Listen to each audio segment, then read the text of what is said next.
Hey everyone, welcome back to my channel. So I'm sure you all know that the Fed has paused interest rates yet again.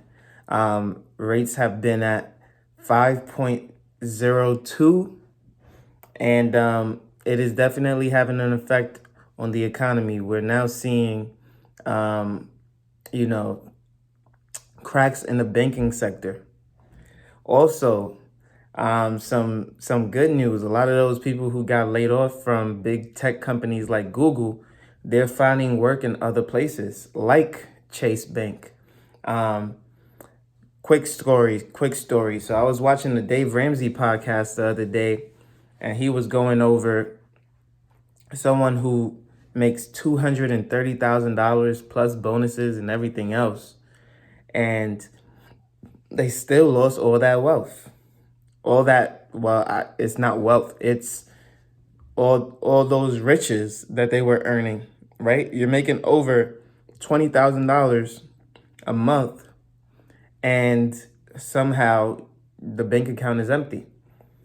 How does that happen? Well, it's very, very easy how that can happen, actually. And this is very, very common. It's not something that is uncommon. You see, when you make a lot of money, what you tend to do is you actually tend to be very, very generous. You tend to be more generous. You're no longer a hoarder of money. You have money in surplus, in abundance. And when you run into such money so quickly, it can have a negative effect on how you have a relationship with money. You see, people don't really understand the relationship that they're supposed to have with money. You understand?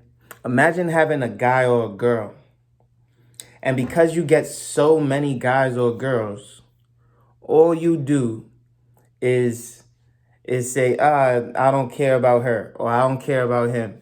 You can do whatever you want. You can do that. And you're just a big shot, so nobody tells you nothing, right? But eventually you get older or out of shape. You don't do the things that I talk about, which is, being disciplined, being on your purpose.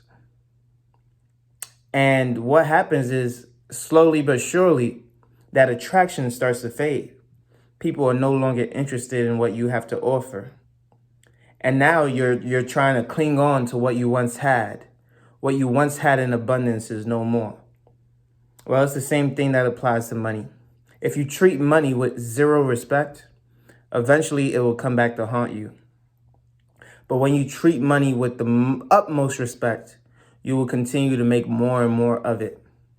So when I invest, when I save, when I put it in high interest savings accounts, when I put it into real estate and other properties, when I manage my assets, when I write those leases and I make sure that it's always on time and on point, when I am on top of everything, when I am hyperventilating about when am I going to get this paycheck from a tenant, and they always pay on time, and I'm still like, let me be on top of this. Well, when you treat money with the utmost respect, you will most certainly get respect.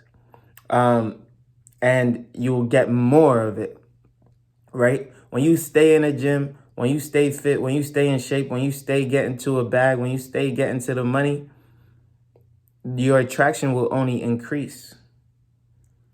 And so you'll get more of what you've already had.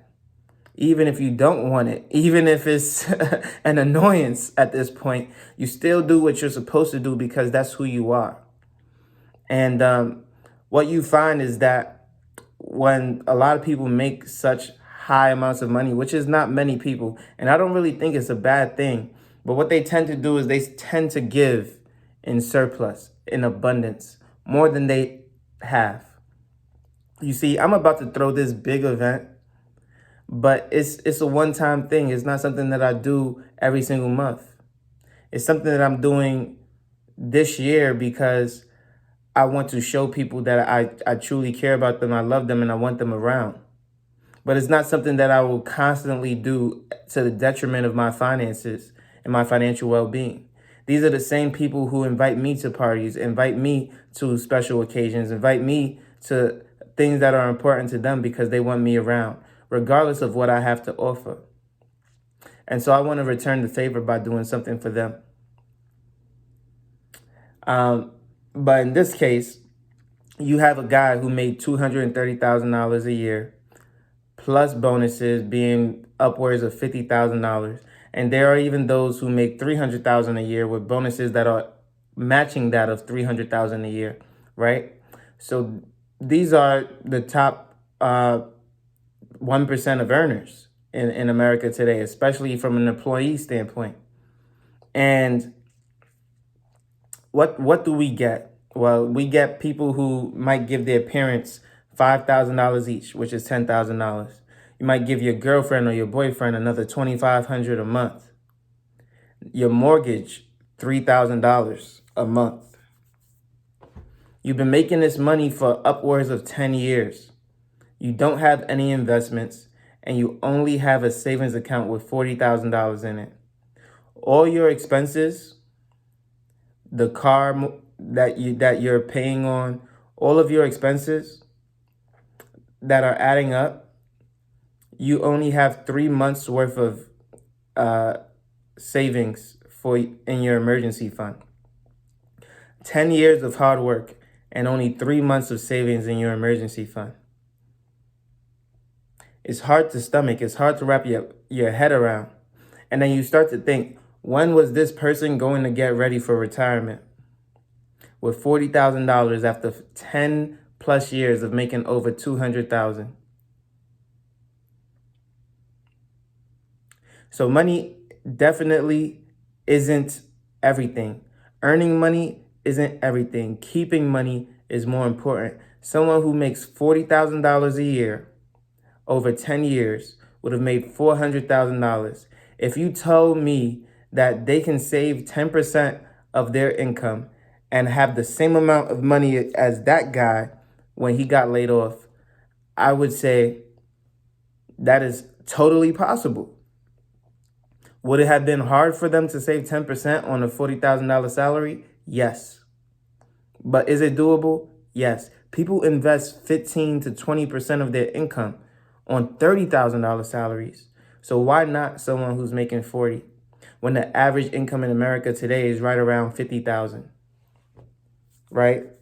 So again, someone who makes 5 times more than that was unable to set themselves up for financial freedom.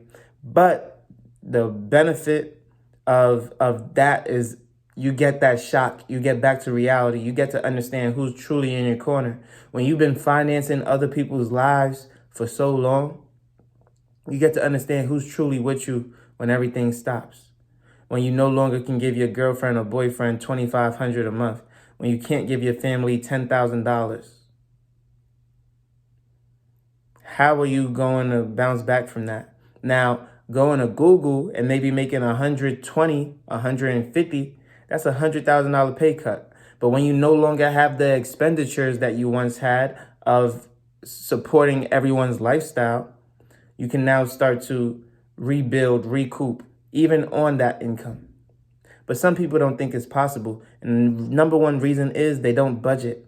They don't have life expenses as their top priority, but they have worldly expenses as their priority. It's time to cut back. It's time to dial back. It's time to understand what we're spending on so that we don't make those same mistakes. And then again, pivoting back to the Fed, why did they not raise interest rates for the second consecutive time? Well, you already see bank failures. You already see banks struggling to keep money, right? They're giving people 4% interest rates. They're giving people 5% rates in a CD. They're giving people tons of money, risk-free money. And the reason why is because they don't even want to lend from other banks at that amount, right? That amount is a ridiculous amount to be lending at. So they want to get our money for about 1% less. And that's working. They're having to compete with everybody else. And this is why we can't have one bank monopolize everything, or else they would pay us absolutely nothing, right? So I'm very, very comfortable giving my money to one of these banks that are going to pay me a high interest rate because I understand that in order for them to stay in business, they need that money. And at the same time, I'm benefiting greatly, right? So the Fed had to pause, or else the banking sector would totally crumble. And then we will be down to just a few banks to choose from.